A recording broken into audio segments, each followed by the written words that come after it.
All right, guys and gals and boys and girls. It's my second attempt to make a video that'll go viral.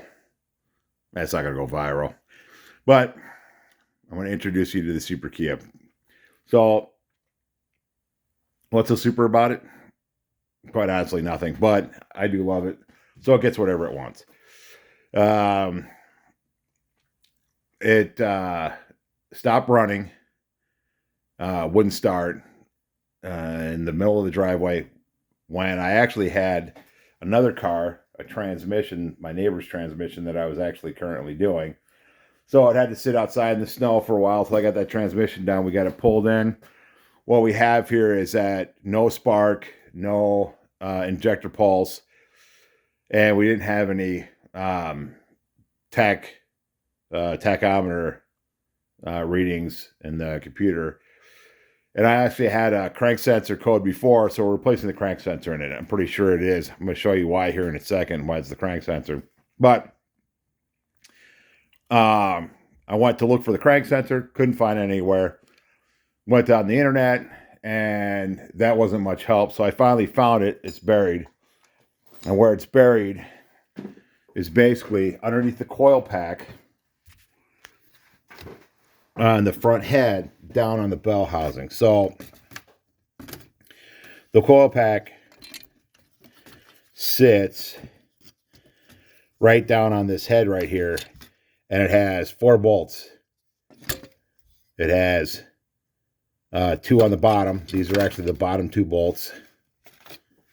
These are actually the bottom 2 bolts.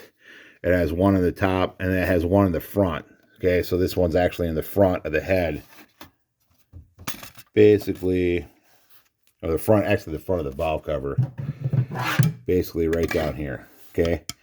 Now, you're going to have to do this crank sensor from the top and the bottom. And I'm going to show you why. Okay. I got a lot of stuff in the way. I'm doing some spark plugs. I got to plant them off. It's in our way. But this coil pack sits right here. And it's going to block up you being able to see that down here, right next to this guy, there's going to be another connector right down here, okay? And that's going to be your crank sensor, so it's going to be right in the front, right down here. And I know it's not a very good picture, but when you get that coil pack out of the way, you're going to find it down here. To get that coil pack out, you're going to have to basically pull your air cleaner, the entire air cleaner out, your battery out, and then you have to move your battery tray to get these 2 bolts on the bottom side of the coil pack, okay? Now, here's the deal. I know, garage is a mess. Been known to happen. But you'll thank me later.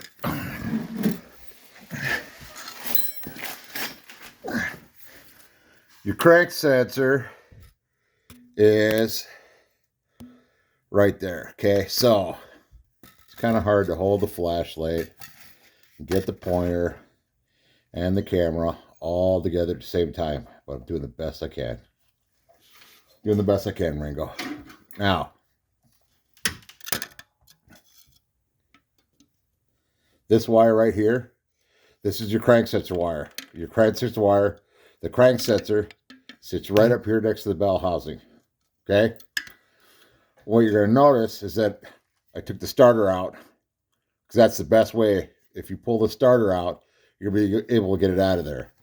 And to get the starter out, it was just easier to just drop the exhaust manifold. So pull the 2 bolts and this guy right here, 2 bolts of this guy right here. This thing's going to just fall out of your way.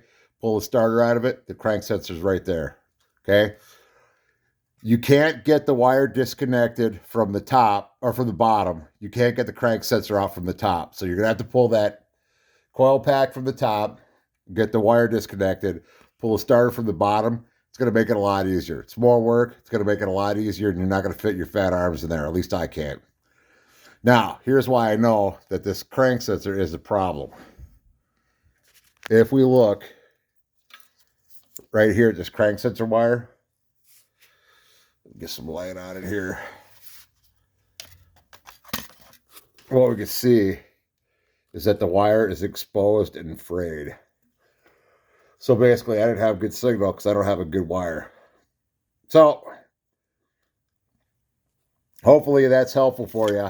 Basically, where the crank sensor is above the starter, basically connected to the bell housing right behind the bell housing. Okay, that's going to be your crank sensor. So pull your starter out, pull that coil pack out. You'll be able to get to the top of the wire from past the coil pack. You'll be able to get to the crank sensor, 10 millimeter bolt from if you pull your starter out. Hopefully this one treads. I doubt it, but goodbye.